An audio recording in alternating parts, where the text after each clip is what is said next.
అందరికీ నమస్కారం. చాలామంది ఆధ్యాత్మికంగా మేము ఎదగాలండి, మాకు భక్తి చాలా ఎక్కువ ఉంటుందండి, నేను ఆ మంత్రాలు చదువుతాను, ఈ మంత్రాలు చదువుతాను, తెగ లిస్ట్ చదివేస్తారు నా దగ్గర. అసలు చా మనిషికి ఎవరైతే ఆలోచనలు ప్రతి ఇద్దరి ఆలోచనలు ఒకలాగా ఉండవండి. భగవంతుడి విషయంలో 1000 కోట్ల జనాభా ఉన్న ఈ భూమి మీద భక్తులు ఒక 100 కోట్ల మంది ఉంటారనుకుందాం. 100 కోట్లలో 100 కోట్ల రకాల ఫీలింగ్స్ ఉంటుందండి దేవుడు అంటే. కొందరికి అది రాయిలాగా అనిపిస్తుంది, కొందరికి ఏదో పూజ చేయాలి, ఒక గుడి కట్టేయాలి, ఇది చేసేయాలి, ఒక వారం పస్తు ఉండాలి, ఉపవాసం ఉండాలి, ఇవన్నీ కొన్ని ఏవో నియమాలు పెట్టుకుని ఉంటారు. కానీ ఏది నిజమైనటువంటి భక్తి? ఆ భక్తి అంటే ఎలా ఉండాలంటేనండి, మన ఇంట్లో దేవుడు దిగి కూర్చోవాలన్నమాట. దానికి ఏం చేయాలి అంటే, ముఖ్యంగా ఏదో పిచ్చి భక్తితోని రామకోటి రాసేస్తాను, అలాగే హరే రామ హరే కృష్ణ దాంట్లో చేరిపోతాను, ఇంకో దాంట్లో ఇస్కాన్ టెంపుల్లో మెంబర్ అయిపోతాను అంటే కుదరదండి. అవన్నీ వేరే.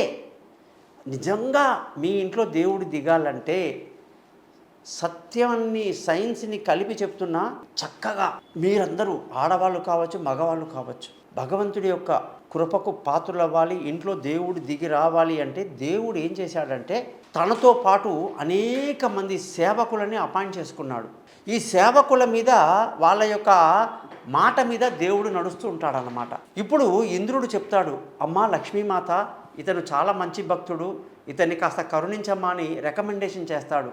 దానికి లక్ష్మీమాత కుబేరుని శాసిస్తుంది, నాయనా ఆ ఇంట్లో నువ్వు నిలబడు అని చెప్పేసి.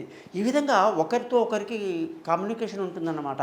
అలాంటప్పుడు మనం ఏం చేయాలంటే, ముందు ఉదయం లేవగానే దీపం పెట్టి ధూపం పెట్టి అన్ని అలంకారం చేసిన తర్వాత నిలబడి తమ చుట్టూ తాము తిరుగుతూ ఓం సంధ్యయై నమః, సావిత్రై నమః, సరస్వతై నమః, సర్వభ్యో దేవతాభ్యో నమః, ఋషిభ్యో నమః, మునిభ్యో నమః, పితృభ్యో నమః, కామోకాక్షి మన్యురకాక్షి నమో నమః అని తమ చుట్టూ తాము తిరుగుతూ ఈ మంత్రాలు చదవాలి.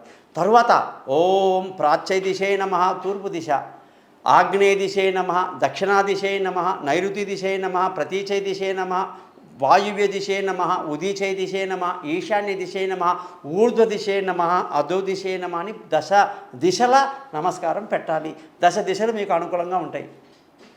మూడవది, చక్కగా ఓం అని నవగ్రహాల మంత్రాలు, తూర్పు వైపు కూర్చొని సూర్యుడి మంత్రం, ఆగ్నేయం చంద్రుడిది, దక్షిణంలో కుజుడు, నైరుతిలో రాహు, పశ్చిమంలో శని, వాయువ్యంలో కేతు, అలాగే ఉత్తరంలో బృహస్పతి, ఈశాన్యంలో కుజుడు. ఈ విధంగా కూడా ఆ యొక్క గ్రహాలకి మనం చక్కగా మంత్రం చదవడం, నవగ్రహ మంత్రం చదవాలి.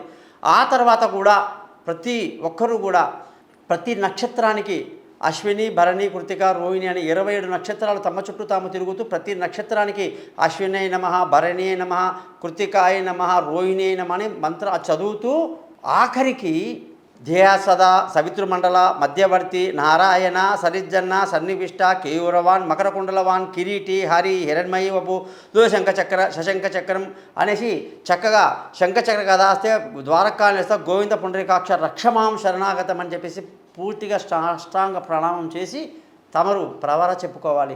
ఈ విధంగా చేస్తే మీ ఇంట్లో మీ భగవంతుడు అనేవాడు నివసిస్తాడు అని తెలుసుకోండి. ఇంకా ముఖ్యమైన విషయాలు కూడా మీతో చర్చించాలి, సమయాభావం ఉండడం వల్ల మీకు చెప్పలేకపోతున్నాను. నన్ను కాంటాక్ట్ చేయండి. మీ నమస్కారం.